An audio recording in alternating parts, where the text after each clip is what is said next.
2 minggu yang lalu Pastor Lili firmannya apa? Tidak ada yang ingat. Prince of Peace.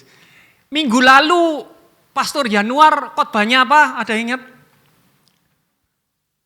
Tidak ada. Ya udah. Tak ulangi lagi. Ya. Kita tahu sekarang ini kita ada dalam suasana Natal ya. Di mana-mana sekarang ini kita ada sukacita ya. Menyerayakan Natal. Bahkan kalau Anda bulan-bulan mulai November sampai Desember itu liburan ke Eropa. Wah, luar biasa. Semua orang full ke sana semua. Kenapa? Suasananya begitu indah ya. Ada yang namanya Christmas market ya. Pasar Natal. Kota-kota itu dihias luar biasa kayak gini ya. Ini di London. Wah, bagus ya. Christmas marketnya ya. Terus habis itu ini di mana? Ini di Milan. Wow, cantik ya. Ini di mana? Ini di Brussels ya. Ini di mana? Ini di Jerman. Wah, begitu indah suasananya ya. Semua orang ingin merayakan Natal di Eropa ya. Nah, tapi ini dulu. Ada yang lain tahun ini. Tahun ini Christmas marketnya tidak boleh pakai tulisan Christmas. Cuman boleh pakai kata market ya. Karena kalau pakai Christmas nanti menyinggung perasaan beberapa orang katanya gitu ya.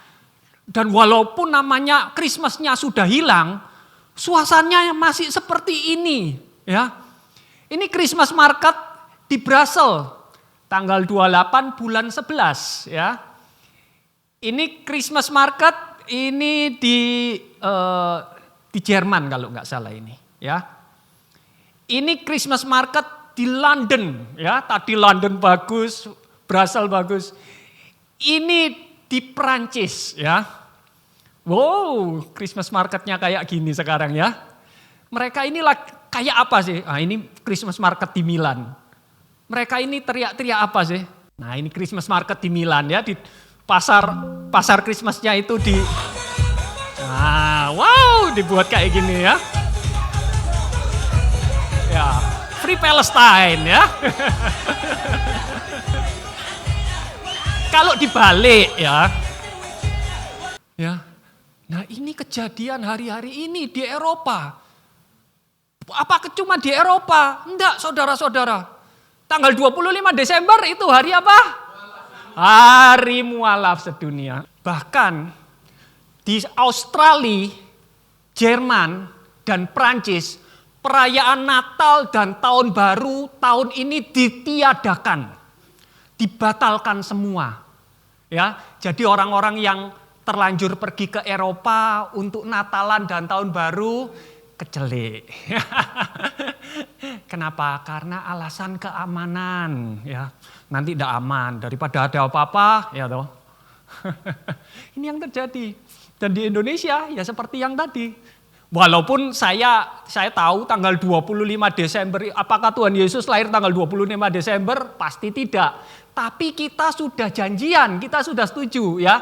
Kita rayakan Natal memperingati kelahiran Tuhan Yesus Kristus tanggal 25 Desember. Tapi tiba-tiba diganti, bukan. Ini namanya hari mualaf sedunia ya. Luar biasa. Loh, tapi kenapa? Bukankah Natal ini harusnya damai? Harusnya suasananya bahagia. Kenapa kok terjadinya kayak gini, kacau balau, ketakutan di mana-mana? Kenapa kok damainya nggak ada? Katanya Tuhan Yesus itu adalah pangeran damai. Tapi kenapa waktu kita ini merayakan hari kelahirannya, justru damai itu nggak ada? Apakah firman Tuhan ini salah? Apakah firman Tuhan bohong? Ya toh? Mari kita baca. Natal ini kita memperingati apa sih? Dikatakan nubuatan Yesaya, sebab seorang anak telah lahir bagi kita. Seorang putra telah diberikan kepada kita. Pemerintahan ada di atas baunya. Dan namanya disebut apa? Ajaib, Pele, Penasehat, Yowetz, Elohim yang perkasa, El Gibor, Bapa yang kekal, Abiat, Pangeran damai, Sar Salum. Kalau Tuhan Yesus ini adalah Sar Salum, kenapa kok kejadiannya seperti ini? Bahkan pada saat kelahirannya, kalau kita baca tiap tahun, bangsa Israel waktu itu nggak baik-baik saja, saudara-saudara. Ya, mari kita baca sekali lagi karena ini Natal. Ini ayat yang wajib dibaca tiap tahun. Ya, waktu itu apa? Ada gembala. Ya, gembala di padang lagi menggembalakan domba-dombanya. Tiba-tiba tampak seorang malaikat Yehova berdiri di dekat mereka. Dan kemuliaan Yehova menyinari mereka. Sehingga mereka sangat ketakutan. Tetapi malaikat itu berkata, jangan takut. Karena aku datang untuk memberitakan apa? Kabar baik kepadamu. Suatu sukacita yang besar bagi segala bangsa. Bukan cuma untuk bangsa Israel. Untuk segala bangsa. Dan kalau kita lihat, kemuliaan Yehova menyinari mereka. Karena itu selalu kalau suasana Natal selalu apa? Terang, ya. Selalu apa? Ada sukacita, suasananya sukacita, bukan ketakutan, ya toh? Karena malaikatnya bilang apa? Jangan takut, ya. Ada sukacita besar. Sukacitanya apa? Pada hari ini telah lahir bagimu juru selamat, yaitu Kristus, Yehova sendiri di kota Daud. Kota Daud di mana? Bethlehem.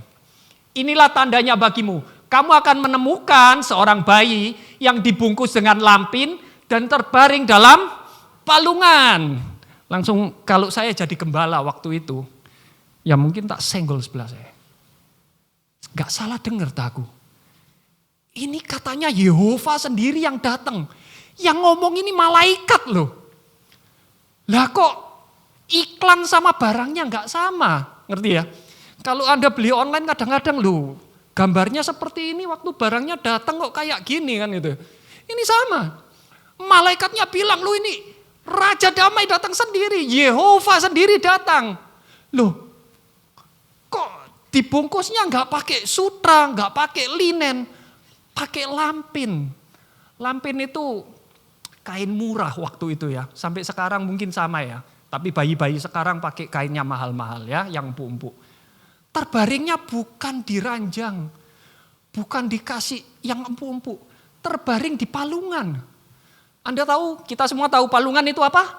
Tempat makannya binatang. Loh gak salah tak ini. Iya toh. Tapi untuk memperkuat argumennya ini, maka dikatakan tiba-tiba. Kalau tiba-tiba itu berarti awalnya mungkin ada tapi enggak kelihatan, betul ya? Kalau enggak dikatakan kemudian satu-satu banyak malaikat baris gitu, enggak ya? Tiba-tiba langsung tampak bersama malaikat itu sekumpulan bala tentara surga memuji Elohim serta berkata, kemuliaan bagi Elohim di tempat yang maha tinggi dan damai sejahtera di bumi. Di antara manusia yang berkenan kepadanya. Ya. Jadi dikatakan glory to God in the highest and on earth peace. Kemuliaan bagi Tuhan di tempat yang maha tinggi. Di mana? Di surga. Kemuliaan bagi Tuhan di surga. Dan untuk manusia ada damai. Ya, wow, luar biasa. Berarti ini, wah. Kalau bayi ini lahir, langsung ada damai. Ya, kenyataannya apa seperti itu? Enggak ya. Dan ini ada kesalahan translasi ya. Bukan di antara manusia yang berkenan kepadanya, ya. Tapi dikatakan goodwill toward men. Ada niat baik kepada manusia. Niat baiknya berarti dari surga, dari Tuhan. Tuhan punya niat baik kepada manusia. Niat baik ini bukan dari manusia kepada Tuhan. Bukan. Tapi Tuhan yang punya inisiatif. Kasih berkat kepada manusia. Berkat apa? Damai sejahtera itu. Ya. Nah terus kok bisa? Ya. Anda harus tahu kondisinya bangsa Israel waktu itu ancur-ancuran. Bahkan di kitab Nabi Yesaya, di nubuatan Yesaya dikatakan, bangsa yang berjalan dalam kegelapan. Kenapa kok bangsa Israel berjalan dalam kegelapan? Karena selama 400 tahun sejak Nabi Maleaki. Kalau Anda baca perjanjian lama itu terakhir kitab Maleaki. Maleaki sampai perjanjian baru itu 400 tahun. Tuhan sudah gak pernah ngomong lagi kepada manusia. Gak ada lagi firman baru keluar. Karena itu dikatakan itu adalah masa kegelapan. Karena itu bangsa yang berjalan dalam kegelapan telah melihat terang yang besar. Mereka yang tinggal di tanah bayang-bayang kematian. Dikatakan tanah Israel itu tanah bayang-bayang kematian. Kenapa? Karena banyak perang. Karena banyak perang. Tanahnya gak ada yang ngurus. Akhirnya apa? Gersang. Gak ada kehidupan. Karena itu kondisinya bangsa Israel waktu itu hancur-hancuran. Terang telah bersinar atas mereka. Ya. Dan mereka ini lagi apa? Dijajah.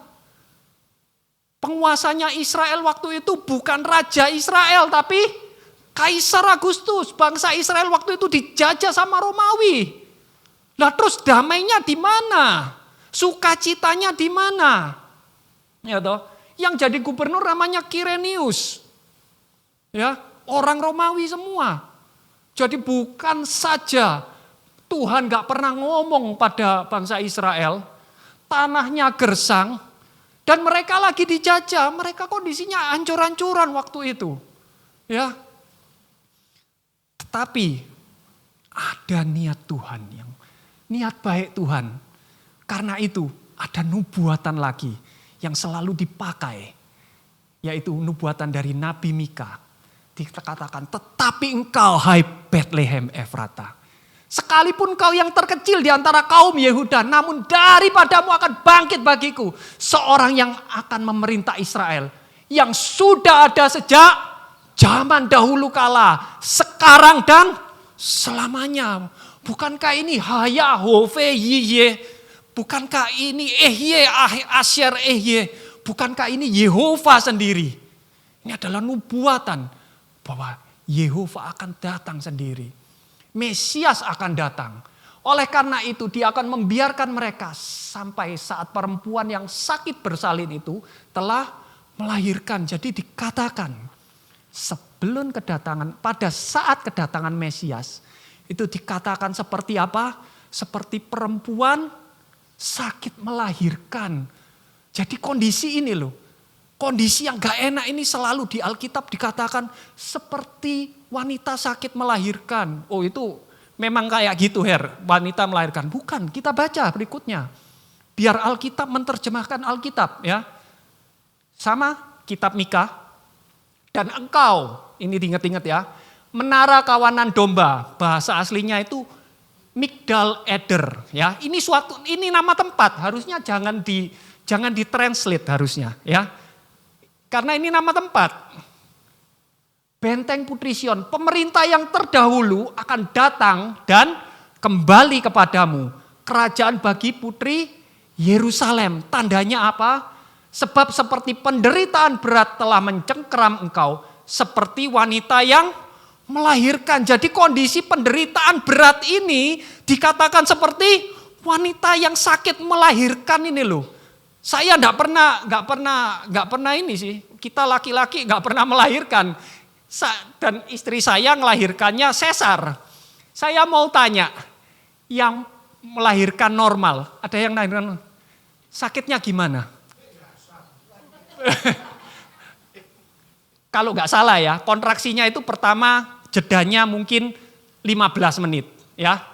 15 menit jeda. Terus tambah lama tambah dekat ya. 10 menit, terus 5 menit, terus kontraksi, terus wakit, habis melahirkan, lego. Betul ya? Kayak gitu ya? Sama kondisinya kedatangan Mesias ini sama.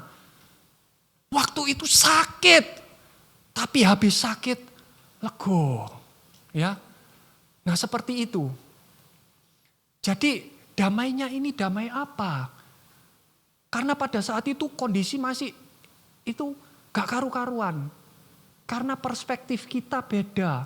Perspektif kita mikirnya kalau Tuhan Yesus datang berarti langsung di dunia ini damai semua. Waktu bayi Yesus lahir damai semua langsung di bumi. Bukan. Damai ini bukan damai sesama manusia. Tapi yang didamaikan apa? Alkitab bilang di dalam Kristus Elohim telah mendamaikan dunia dengan dirinya sendiri. Jadi yang didamaikan itu bukan antara manusia ini. Antara manusia ini gampang. Tapi kalau kita sama-sama manusia damai, tapi kalau manusia dengan surga masih musuhan, kita sesudah dunia ini berakhir, kita tinggal di dunia ini pasti ada masa habisnya, ya. Pasti berakhir. Itu jaminan. Dan kita akan pindah ke dunia yang lain. Dan kalau kita musuhan sama dunia yang lain, di mana itu enggak ada, itu kekal, waktu itu enggak ada. Sekarang kita di dunia paling kita hidup, omonglah bisa 120 tahun. Tapi kita kalau di kehidupan sesudah ini itu kekal. Bukan cuma 120 tahun. Selama-lamanya. Dan kalau kita musuhan sama penguasanya, kita mau apa? Karena itu yang harus didamaikan, itu adalah manusia dengan Tuhan dulu. Dan tadi bilangnya apa? Goodwill toward man. Tuhan punya inisiatif yang baik untuk manusia. Karena itu dikatakan di dalam Kristus, Elohim, Tuhan sendiri yang punya inisiatif untuk apa? Mendamaikan dirinya sendiri dengan dunia. Anda bayangkan, kalau sekarang ini perang, Amerika sekarang lagi mau perang sama Venezuela, negara kecil. Amerika negara superpower. Pasti yang logikanya Venezuela yang minta damai sama Amerika, ya. Tapi ini ibaratnya dibalik. Amerika sudah menang segala-galanya, tapi Amerika yang minta damai sama Venezuela. Ya, gak mungkin di dunia ini. Tapi Elohim kita itu benar-benar baik. Dia penguasa, punya semuanya. Kita kalau perang gak mungkin menang. Tapi dia yang punya inisiatif dahulu untuk berdamai dengan kita. Dengan apa? Memberikan anaknya yang tunggal kepada kita. Ya, karena itu Rasul Paulus bilang apa? Sebab jika sewaktu kita masih jadi musuh, masih jadi seteru, kita sudah diperdamaikan dengan Elohim melalui kematian putranya. Terlebih lagi, sesudah diperdamaikan, kita pasti diselamatkan hidupnya. Ini adalah jaminan. Kalau kita sudah damai, keselamatan itu jadi jaminan kita. Ya dan amin. Karena itu kita bisa damai. Gitu loh. Walaupun dunia ini porak-poranda, tapi kita punya damai. Kenapa? Kita sudah damai dengan Tuhan. Kita damai sama penguasa, pencipta semua ini yang punya segala sesuatu ini. Alam semesta ini punyanya dia. Dan kita sudah damai sama dia. Karena itu damainya ini bukan damainya dunia. Tuhan Yesus bilang, damai yang kuberikan bukan damainya dunia. Ya, dan kita tahu untuk memperdamaikan itu nggak gratis. Ingat, tanpa penumpahan darah tidak ada pengampunan dosa. Jadi harus apa? Harus ada yang mati untuk menggantikan, untuk menebus kita. Dan siapa yang mati? Ya ini loh, bayi ini loh, bayi yang diberikan kepada kita ini loh. Seorang anak telah diberikan untuk kita. Untuk mendamaikan surga dan dunia. Siapa? Yesus. Karena itu Yesus dikatakan apa? Anak domba Elohim yang menghapus dosa dunia. Karena itu ini adalah damai Natal. Ini adalah sukacita Natal. Tuhan berdamai dengan manusia. Ada sukacita, ada damai, ada terang. ada kepastian, ada jaminan keselamatan. Ini loh, karena itu kita bisa melewati hari-hari di dunia ini. Amin. Dan ini untuk pengetahuan, kenapa kok Tuhan Yesus harus lahir di Bethlehem? Ya, ada ceritanya. Ya, ini cerita Natal yang nggak pernah diceritakan. Ya, tapi ini ceritanya. Anda tahu tadi yang saya suruh ingat-ingat apa? Migdal Eder. Ya, Migdal Eder itu apa sih? Migdal Eder itu tempat di mana Rahel dimakamkan. Ya, jadi pada saat Rahel mati, dia dikuburkan di jalan ke Efrata, yaitu di Bethlehem, di sekitar Bethlehem. Ya, terus dari situ, di situ ada yang namanya Menara Eder, Migdal Eder.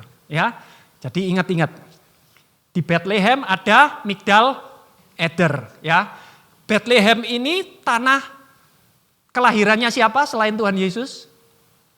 Kelahirannya Daud, Raja Daud.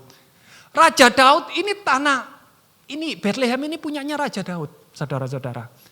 Dan Raja Daud dia waktu kepingin bangunkan rumah buat Yehova, sama Yehova ditolak, nggak boleh. Tapi dia mempersiapkan semuanya. Dia tahu nanti suatu saat kalau bangunan ini sudah selesai, rumah ini sudah jadi, butuh yang namanya korban. Karena itu di Bethlehem, di Migdal Eder ini, Raja Daud kasih tanahnya untuk peternakan domba, khusus untuk persembahan buat bait suci yang akan datang. Jadi sama Raja Daud sudah dipersiapkan semua. Karena itu ada yang namanya Menara Migdal Eder. Nah ini, Migdal Eder itu seperti ini, menara domba itu ini. Ya, jadi yang tinggal di sini, jadi gembala-gembala yang tadi di padang itu bukan gembala sembarangan, saudara-saudara. Karena ini domba-dombanya ini diperuntukkan untuk persembahan, jadi harus benar-benar dipilih yang sempurna. Dan yang bisa milih sempurna itu siapa? Imam. Karena itu gembala yang berjaga di sini itu namanya shepherd priest, ya. Imam gembala. Gembala juga imam. Jadi pada saat nanti ada domba yang lahir, ya, dombanya langsung diambil, diperiksa, ya. Kalau dilihat, wah ini cocok, ini sempurna, nggak ada cacatnya, langsung dibungkus dengan kain kayak bayi, ya. Supaya apa? Anda tahu, domba itu waktu kecil, nakal, suka lari-lari. Lah kalau nanti lari-lari jatuh, luka, nggak jadi buat persembahan. Karena itu harus dibungkus. Lagian apa? Kena hujan, terus kena apa? Darah, ya toh? Ada darahnya. Karena itu dibersihkan, dibungkus, terus dibawa ke sini. Dibawa ke menara ini. Anda lihat menara ini, ya, bagian bawahnya ini adalah kandang. Ini kandang dombanya. Domba-dombanya ini ditaruh di sini.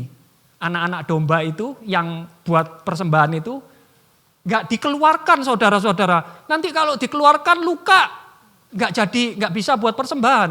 Karena itu dijaga di sini. Nanti gembalanya itu tidurnya di sini, ya. Tidur sambil jaga-jaga, sambil lihat-lihat.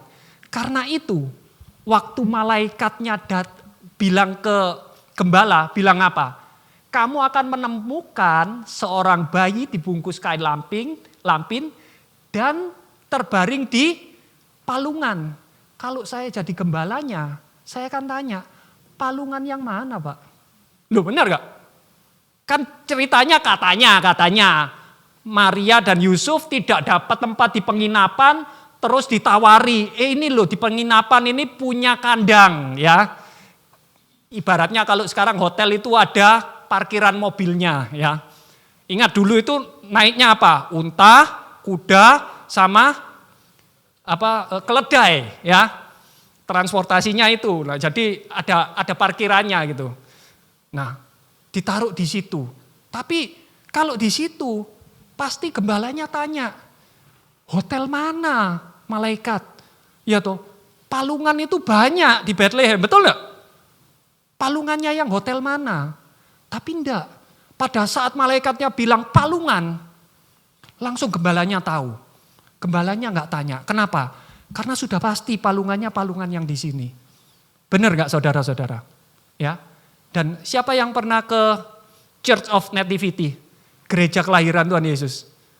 Pernah lihat palungannya kayak apa kan? Tahu kan? Palungannya kayak gini. Aneh ya? Palungannya ditaruh di bawah. Anda pernah lihat palungan tempat makannya kuda? Tahu ya? Kuda, keledai tahu. Kalau kuda sama keledai, apalagi camel, unta, dikasih palungan gini bisa makan enggak? Berarti ini untuk hewan yang pendek. Betul ya? Kalau enggak pendek enggak bisa. Kuda aja, keledai aja enggak bisa loh makan di sini. Anda kasih enggak mungkin dimakan. Long cekung ke bawah gitu kok. Betul ya? Berarti ini khusus. Khusus untuk anaknya domba.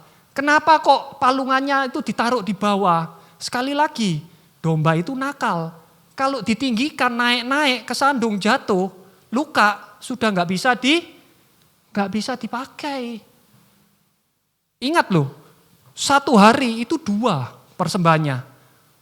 Korban bakaran dan korban penebusan dosa. 1 tahun 365 hari. Berarti 1 tahun butuh 730. 1 tahun harus produksi 730. Berarti 1 aja itu enggak ini. Harusnya tanpa cacat, tanpa celah bisa dipakai. 1, waduh luka enggak jadi. Wah itu bisa kacau nanti, betul ya? Nah ini buat pengetahuan. Bukankah ini sama seperti Tuhan Yesus? Tuhan Yesus adalah domba Elohim. Karena itu dia harus lahir di kandangnya ini. Kandangnya Midgal Eder ini. Sama seperti nubuatannya Nabi Mika. Dia harus di Bethlehem. Kalau dia di tempat lain berarti dia bukan persembahan untuk bait suci. Anda lihat ya. Jadi Tuhan itu kalau buat cerita itu nyambung semua. Masuk akal semua. Ya, harus dari Bethlehem. Harus dari Midgal Eder. Ya, luar biasa. Dan kita lihat kalau orang-orang Yahudi yang ngerti itu orang-orang yang benar itu langsung tahu. Tapi kalau orang-orang Yahudi yang agamawi seperti Farisi, mereka akan nolak. Buktinya apa? Buktinya ini. Kalau Anda baca di kitab Lukas, ada seorang pria di Yerusalem namanya Simeon. Orang ini benar dan hidup saleh. Karena itu ia sedang menantikan penghiburan bagi Israel. Penghiburan berarti dia sedang menantikan Mesias. Dan Roh Kudus ada padanya. Saya baru baca di perjanjian baru ada orang yang ada Roh Kudusnya baru orang ini. Ya, Anda coba baca di perjanjian baru. Pertama kali ada orang punya Roh Kudus itu baru orang ini. Ya, Simeon. Kenapa? Karena ini orang benar dan hidupnya saleh sesuai dengan firman Tuhan. Kepadanya telah dinubuatkan oleh Roh Kudus. Roh Kudus sendiri yang menubuatkan bahwa ia tidak akan mati sebelum ia melihat Mesias Yehova. Oleh tuntunan Roh ia datang ke bait suci. Jadi oleh tuntunan Roh pada saat itu dia tiba-tiba dituntun pergi ke bait suci. Karena itu dia pergi dan pada saat dia pergi kok pas yaitu kalau Anda dituntun, kalau Anda disuruh, Anda jalan. Dan ini pas dia datang, pas itu juga ketika itu bayi Yesus dibawa masuk kedua orang tuanya untuk melakukan kepadanya hal-hal yang telah diatur oleh hukum Taurat. Tuhan Yesus apa? Harus diserahkan, harus sunat. Tuhan Yesus disunat pada hari yang ke-8. Sesuai tradisi hukum Musa. Jadi yang bilang Tuhan Yesus itu agama Islam, Tuhan Yesus itu orang Palestina, itu ngawur semua, ya. Tuhan Yesus itu orang Yahudi. Ini loh buktinya, ya. Dia mengikuti tradisi-tradisinya Yahudi, ya. Dan Simeon menerimanya. Dipegang, bayi Yesus dipegang sama Simeon. Dengan kedua tangannya dan memuji Elohim katanya, sekarang ya Yehova, biarkan hambamu pergi dalam damai sejahtera. Sesuai dengan firman-Mu. Sebab mataku telah melihat keselamatan yang daripadamu. Yang telah Engkau sediakan di hadapan segala bangsa. Bukan cuma Israel, segala bangsa. Yaitu terang yang menjadi wahyu bagi bangsa-bangsa bukan Yahudi. Dan kemuliaan bagi umat-Mu Israel. Luar biasa. Simeon ini ngerti. Wow, aku sudah melihat keselamatan itu sendiri. Ini loh janji Tuhan. Aku bisa lihat. Kalau orang-orang itu yang lain tidak bisa lihat, berarti mereka itu hidupnya enggak saleh. Dia itu bukan orang benar. Kalau orang benar, dia pasti bisa melihat. Dia pasti tahu. Karena ini adalah nubuatan. Nubuatan dari Nabi Yesaya. Keselamatan hanya ada padaku. Itu firman Tuhan Yesaya 43. Ya. Nah ini loh. Dia bukan cuma melihat. Dia bisa pegang keselamatannya. Walaupun bangsa Israel masih dijajah. Tapi dia bilang apa? Biarkan hambamu ini pergi. Pergi kemana? Meninggal. Dia ini gak takut mati. Dia mungkin pengen mati. Tapi dia ini enggak. Aku harus lihat keselamatan itu dulu dengan mataku. Baru sesudah dia lihat keselamatan, dia pegang keselamatan, dia lego. Ya, dia dengan damai meninggalkan dunia ini. Dengan sukacita, ya. Luar biasa. Kenapa? Karena dia tahu sesudah dunia yang kacau balau ini, dia dapat sukacita di surga. Tuhan sudah menanti dia di surga. Ada janji keselamatan, kenapa? Dia pegang, dia gendong keselamatan itu. Ini loh, janji Tuhan yang selalu digenapi. Dan ingat, kita dan Simeon sama-sama orang benar. Roh Kudus ada pada kita.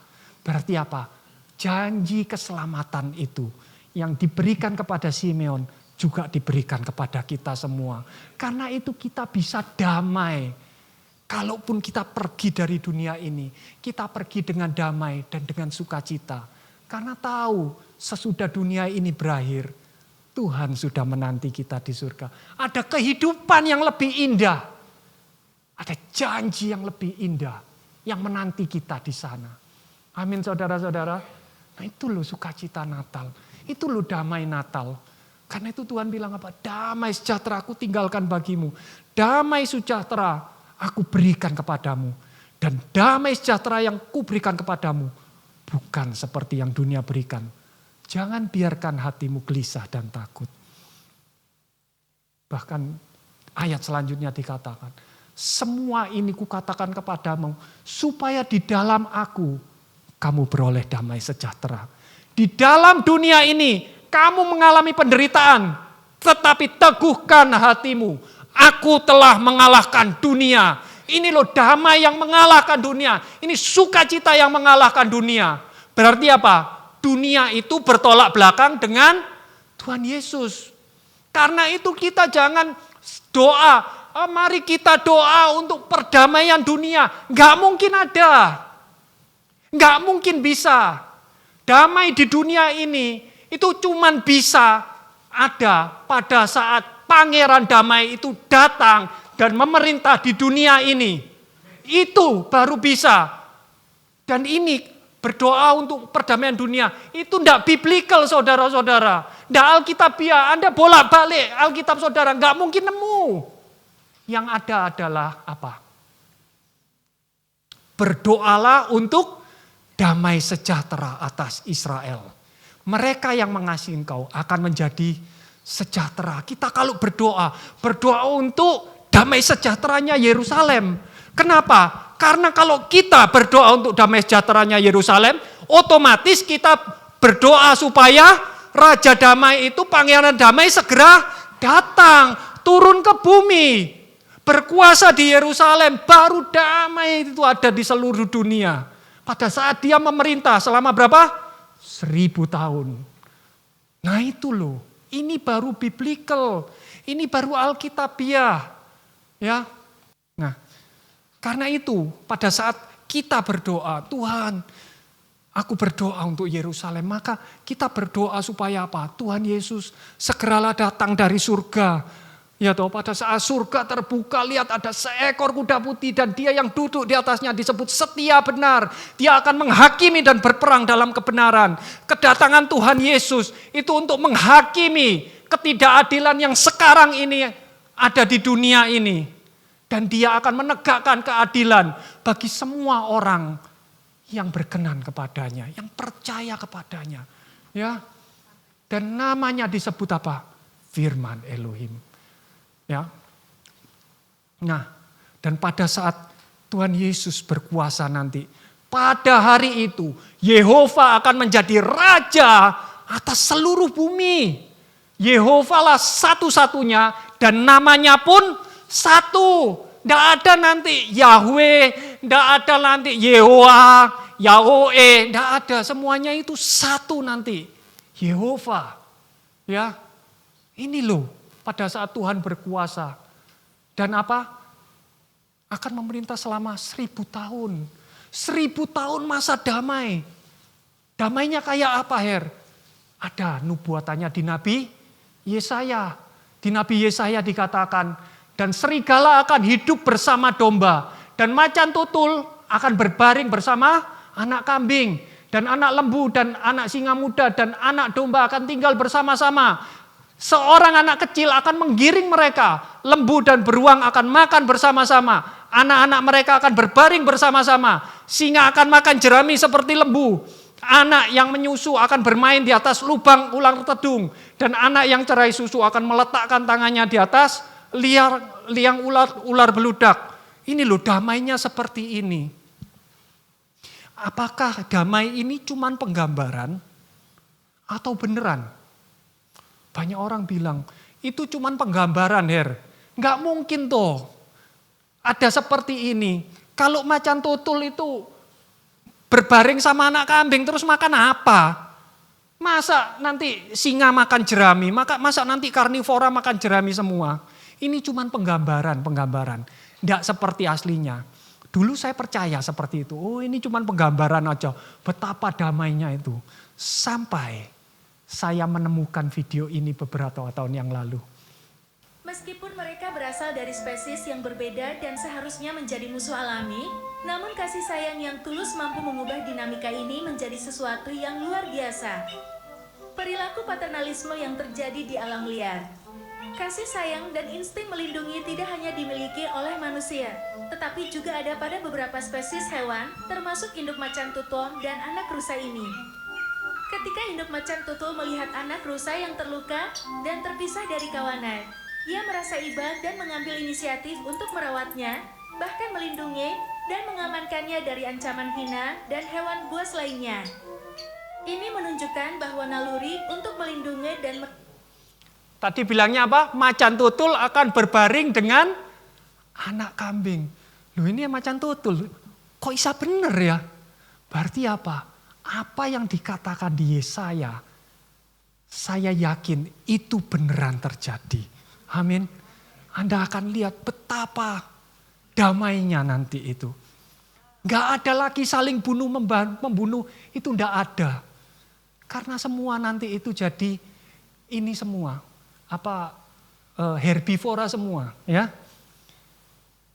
Akan damai seperti itu, gak ada bunuh-bunuhan. Karena itu, ingat tadi yang saya bilang, kedatangan Tuhan yang pertama itu diawali dengan kesakitan melahirkan. Maka pada saat dia kembali nanti juga akan diawali dengan kesakitan melahirkan juga. Masa seperti itu, Her? Loh, Tuhan Yesus sendiri yang bilang. Mana ayatnya? Di Matius 24. Sebab banyak orang akan datang atas namaku dan mengatakan akulah Mesias. Dan mereka akan menyesatkan banyak orang. Dan kamu akan segera mendengar peperangan dan berita-berita tentang perang. Perhatikanlah, janganlah ketakutan. Karena semua itu memang harus terjadi. Tetapi hal itu belumlah kesudahannya. Karena bangsa akan bangkit melawan bangsa dan kerajaan melawan kerajaan dan akan terjadi kelaparan, wabah penyakit dan gempa bumi di berbagai tempat. Dan semua ini merupakan awal penderitaan. Kata yang dipakai adalah Odin. Ya. Kalau kita lihat Odin itu bahasa Greeknya ya, Odin. Odin itu adalah sakit melahirkan, ya. Jadi terjemahan yang betul adalah kalau kamu lihat semua ini merupakan awal sakit melahirkan. Jadi kalau kita lihat sekarang gempa di sini, di Jawa Barat tiap hari ada gempa, ya. Banjir di mana-mana, perang di mana-mana, ya. Apakah ini seperti perempuan lagi kesakitan mau melahirkan? Mungkin, ya. Dan ini adalah baru awalnya. Kata yang sama Odin dipakai oleh Paulus untuk menggambarkan sama kedatangan Mesias. Ketika mereka mengatakan semuanya damai dan aman, maka tiba-tiba kehancuran menimpa mereka seperti rasa sakit bersalin. Menimpa perempuan hamil yang akan melahirkan dan mereka tidak dapat menghindarinya. Ingat, jadi kedatangan pertama, kedatangan kedua selalu diawali dengan sakit melahirkan. Selalu diawali dengan penderitaan di dunia ini. Ya. Nah terus rapture-nya kapan, Her? Ya toh. Lah nek kita disuruh ngenteni itu ya mau, ya toh. Nah, untunglah Tuhan Yesus sudah janji. Kristus mengorbankan dirinya hanya satu kali saja untuk menanggung dosa banyak orang. Dan dia akan menyatakan diri pada kali yang kedua. Bukan untuk menanggung dosa, melainkan apa? Baca sama-sama. Membawa mereka yang menanti-nantikan dia kepada keselamatan penuh. Loh, bukankah waktu kita percaya kita sudah dapat keselamatan? Itu keselamatannya belum penuh. Kenapa? Yang diselamatkan baru roh kita. Tubuh kita belum. Karena itu Rasul Paulus bilang apa? Ingat ya. Kita tahu bahwa sampai sekarang seluruh makhluk. Jadi bukan cuma manusia tapi binatang juga. Sama seperti yang sekarang terjadi di Sumatera dan di Aceh. Gajah sama orang hutan itu mati semua karena banjir. Mereka juga ikut menderita, bukan manusia aja. Ya. Seluruh makhluk sama-sama mengerang dan menderita sakit bersalin. Ada penderitaan. Namun bukan hanya itu, tetapi kita yang memiliki buah sulung roh, kita juga mengerang di dalam diri kita sambil menanti-nantikan pengangkatan kita sebagai anak. Yaitu apa? Penebusan tubuh kita. Tubuh kita ini nanti akan ditebus. Tubuh kita ini akan diganti, tubuh kita ini tubuh dosa daging. Nggak bisa masuk surga, darah dan daging tidak diterima dalam kerajaan surga. Karena itu kita harus diubahkan dulu. Kita harus di-rapture dulu. Dan ini adalah janji. Jadi kesakitan, penderitaan itu bukan cuma tanda-tanda untuk kedatangan kedua, tapi juga tanda-tanda untuk apa? Pengangkatan kita sebagai anak. Tanda-tanda rapture. Ya, karena itu ada damai. Walaupun kondisi dunia ini seperti ini, kita tahu ada damai. Kenapa? Karena janji Tuhan, kita akan kita pasti akan diubahkan. Kita akan dijemput. Tuhan akan jemput kita sendiri, ya. Dan ini yang terakhir, ya. Anda ada yang tahu? Di TikTok, di YouTube, sekarang ini banyak yang, wah Kiko tertawa-tertawa, sering lihat. Ya, Ini namanya drama mikro. Ya, drama serian cuma 1 menit. Anda lihat 1 menit, terus habis itu kalau mau lihat episode berikutnya, lihat dulu iklan 1 menit.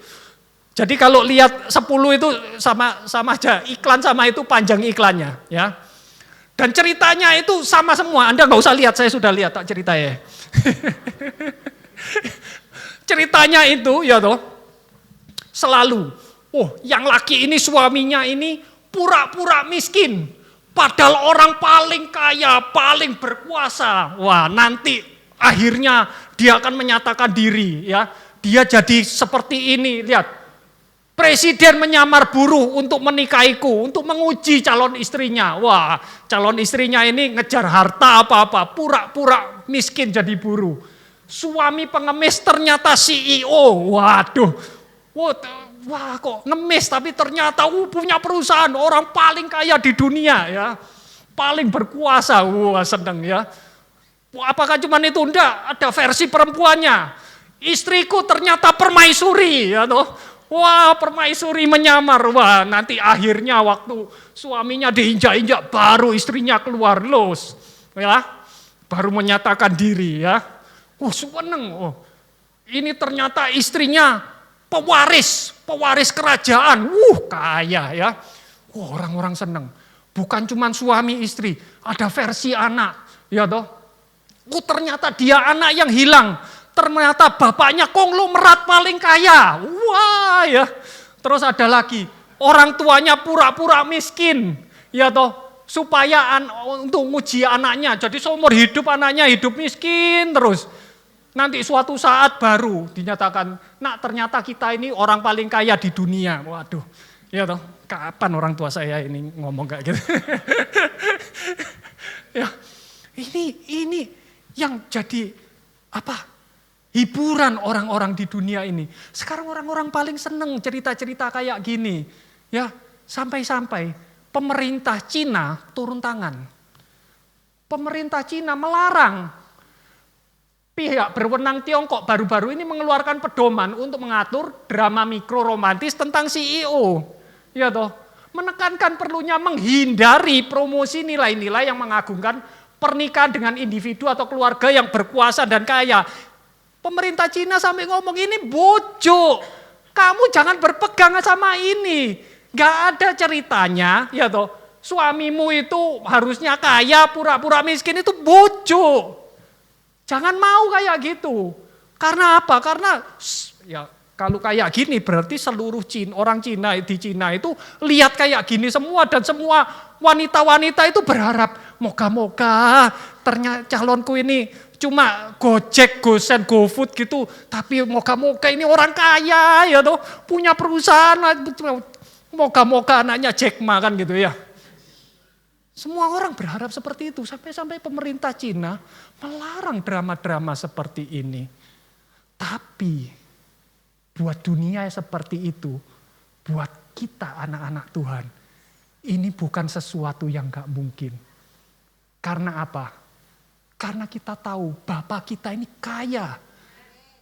Mazmur Daud berkata, bumi dengan segala isinya itu milik Yehova. Dunia serta segala yang tinggal di dalamnya itu punyanya Yehova. Dan Yehova itu siapa? Itu adalah Bapa kita. Setiap orang yang dipimpin oleh Roh Elohim adalah anak-anak Elohim. Sebab kamu tidak lagi menerima roh perbudakan yang mendatangkan ketakutan, melainkan roh yang menjadikan kamu anak, yang olehnya kita berseru, Abba, Bapa. Roh itu memberi kesaksian bersama dengan roh kita bahwa kita adalah anak-anak Elohim. Dan kalau kita anak, berarti kita adalah ahli waris. Karena kita adalah anak, maka kita juga adalah pewaris, yaitu orang yang berhak menerima janji Elohim dan menjadi pewaris bersama Kristus. Yaitu jika kita menderita bersama dia, supaya kita juga dimuliakan bersama dia. Jadi kita ini harus tahu, Yehova Bapa kita gak pernah pura-pura melarat, gak pernah. Kita aja yang gak tahu, kita aja yang gak percaya bahwa kita punya Bapa di surga yang punya segala alam semesta ini. Kita yang gak tahu. Karena itu kita ini anak yang hilang.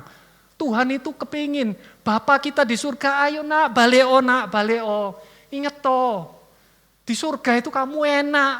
Ojo mikir di bumi terus. Di surga itu kamu nanti enak. Segala yang punyaku ini jadi punyamu semua. Kurang apa kamu? Ini loh. Tapi kalau di dunia mustahil, karena itu sampai dilarang. Sama. Kita ini punya istri, kita ini punya suami. Digambarkan apa? Kristus itu adalah suami dan gereja, kita semua ini adalah istrinya.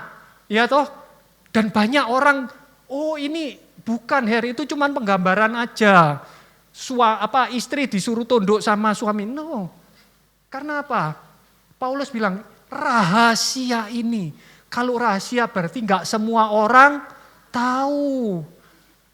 Rahasia ini sungguh besar, tapi aku berbicara mengenai Kristus dan gereja.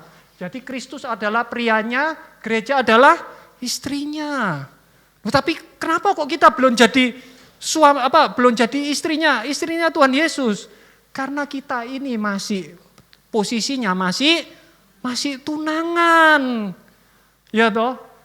Sebab aku cemburu kepadamu dengan cemburu Elohim, karena aku telah mempertunangkan kamu dengan satu suami, supaya aku dapat membawa kamu sebagai perawan suci bagi Kristus. Digambarkan kita ini ditunangkan. Ya, karena tunangan nanti ada janji bahwa kita ini pasti dijadikan pasangannya Tuhan Yesus. Ada janji, ada kepastian. Kapan itu? Kenapa? Terus kalau ada janji seperti itu, kenapa kok Tuhan Yesus waktu lahir melarat? Lahir di kandang. Ya toh? Kenapa kok seperti itu? Kenapa? Apakah Tuhan Yesus nyamar? Kayak cerita-cerita itu tadi untuk menguji kita ini setia apa enggak? Apakah kita cuma ngejar hartanya aja? Enggak, saudara-saudara. Dikatakan apa? Namun ketika waktu telah genap, berarti sudah direncanakan sebelumnya. Elohim mengutus anaknya untuk dilahirkan. Jadi Tuhan Yesus ini bukan nguji, tapi dia ini diutus oleh Bapa. Jadi memang sudah direncanakan oleh Bapa. Dilahirkan dari seorang wanita dan dilahirkan di bawah hukum Taurat. Dan bukan cuma dilahirkan jadi manusia, ya toh, tapi mengambil wujud seorang hamba. Bahkan hambanya apa? Hamba yang taat sampai mati di kayu salib. Lebih ngenes dari ceritanya yang Cina tadi loh, drama Cina itu lebih ngenes loh ini. Benar nggak? Pengorbanannya lebih besar. Karena apa? Karena harus mati di kayu salib. Itu CEO-nya cuma nyamar jadi pengemis. Nggak sampai mati. Ini sampai mati, saudara-saudara. Ya, untuk apa? Nggak nganggur, saudara. Untuk menebus mereka yang di bawah hukum Taurat, sehingga kita dapat diangkat menjadi anak. Ini loh tujuannya Tuhan. Ada tujuannya, bukan untuk uji kesetiaannya kita, bukan. Tapi memang kebaikannya Tuhan. Tuhan pengen kita jadi anak-anaknya. Tuhan kepingin kita jadi ahli warisnya. Karena itu harus ada yang diutus. Harus ada yang berkorban. Ya. Dan Tuhan kepingin apa sih? Tuhan kepinginnya itu seluruh dunia ini diselamatkan. Kedatangan Tuhan Yesus yang pertama itu bukan untuk menghakimi. Tapi untuk memberikan keselamatan kepada dunia ini. Ya. Dan dia harus taat sampai mati. Sampai-sampai apa? Digambarkan seperti anak domba yang telah disembelih. Jadi kedatangan Tuhan Yesus yang pertama untuk menyelamatkan. Dia harus menanggung dosa. Dia harus dikorbankan. Seperti domba. Domba Elohim yang disembelih. Tapi pada saat kedatangannya yang kedua. Dia bukan lagi datang sebagai seekor domba. Tapi datang sebagai singa dari suku Yehuda. Sekarang nanti datangnya sudah enggak bayi lagi, saudara-saudara. Sudah enggak bayi-bayan lagi. Dia akan datang sebagai singa dari Yehuda. Sudah nggak ada itu-ituan lagi. Dan dia bukan jadi hamba. Dia akan menyatakan diri sebagai raja atas segala raja dan Tuhan di atas segala Tuhan. Kedatangannya yang kedua itu kontras beda semua. Sama seperti film-film itu. Mulai menyatakan dirinya. Wah terakhir, wah paling kaya ternyata. Ya, toh. Dan pada saat pertama dia dilahirkan di kandang. Tapi pada saat kedatangannya yang kedua dia nggak lagi dilahirkan. Tapi dia apa? Datang di atas awan dengan seluruh kemuliaannya. Dengan kemuliaan yang besar. Sudah nggak lagi tinggal di kandang. Sudah nggak ada apa-apanya itu. Kemuliaan Tuhan sudah dinyatakan. Ya, karena itu dia akan datang dan dia akan memerintah sampai selama-lamanya. Dan kerajaannya tidak akan berakhir selama-lamanya. Ya. Dan karena itu, nah terus pertama kali datang kenapa kok cuma sebentar aja? Karena memang sudah dinubuatkan. Tuhan itu cuma datang untuk melawat. Untuk narik orang-orang, untuk menarik mempelai-mempelainya. Siapa yang mau jadi mempelainya? Tapi kemudian dia balik. Loh, kenapa dia balik? Kenapa nggak di sini aja? Karena ada tujuannya. Jangan gelisah hatimu sebagaimana engkau percaya kepada Elohim, percaya juga kepada aku. Di rumah Bapakku banyak tempat tinggal, banyak mansion, banyak rumah mewah. Dan jika tidak demikian, tentu aku mengatakannya kepadamu. Aku pergi untuk menyediakan tempat bagimu. Jika aku pergi dan menyediakan tempat bagimu, maka aku akan datang kembali untuk membawa kamu kepadaku. Ini loh rapture. Ini loh nanti penebusan yang kedua. Penebusan tubuh ini loh. Berarti kalau Tuhan belum datang, belum jemput kita, berarti tempatnya belum jadi. Kalau tempatnya sudah jadi, pasti Tuhan datang untuk jemput kita, bawa kita kepadanya. Caranya gimana? Rasul Paulus katakan, nanti Tuhan sendiri akan turun dari surga. Dan orang yang mati dalam Kristus akan terlebih dahulu bangkit. Kemudian kita yang masih hidup pada waktu itu akan diangkat bersama-sama, di rapture. Bersama-sama dengan mereka ke dalam awan-awan untuk berjumpa dengan Tuhan di udara. Nanti kita akan Tuhan Yesus jemput kita nggak sampai bumi. Padahal kalau sampai bumi itu berarti sudah second coming. Tuhan Yesus jemput kita cukup di awan-awan aja. Nanti kita ketemu di udara. Ya, demikianlah kita selama-lamanya bersama dengan Tuhan. Ya, dan nanti pada saat kita habis dijemput langsung apa yang ada di surga? Pesta perkawinan kita. Kita diundang datang ke pesta perkawinan kita sendiri. Ya, dikatakan pesta perkawinan anak domba telah tiba. Dan mempelai wanitanya telah mempersiapkan diri. Siapa mempelai wanitanya?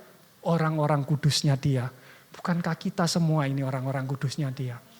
Kita ini semua mempelainya dia. Nanti kita akan menghadiri pesta pernikahan kita sendiri dengan Kristus. Di surga nanti. Betapa bahagianya. Ya, betapa senangnya. Betapa mulianya, ya. Dan dikatakan, bujuk itu itu cuma penggambaran. Ayat selanjutnya berkata, kemudian ia berkata kepadaku, tuliskanlah, berbahagialah mereka yang diundang ke dalam perjamuan kawin anak domba. Dan ia berkata kepadaku, perkataan ini adalah benar perkataan Elohim. Ini benar. Nanti ada perkawinan di surga. Perkawinan anak domba itu ya dan amin. Karena apa? Ini perkataannya Elohim sendiri. Ini loh jaminannya. Apakah Elohim bohong? Tak mungkin. Dan suasananya seperti apa? Ini saya buat video pakai AI. Cuman 10 detik ya, namanya belajar ya. Kita lihat ya kayak apa. Blessed are those who are invited to the marriage supper of the Lamb.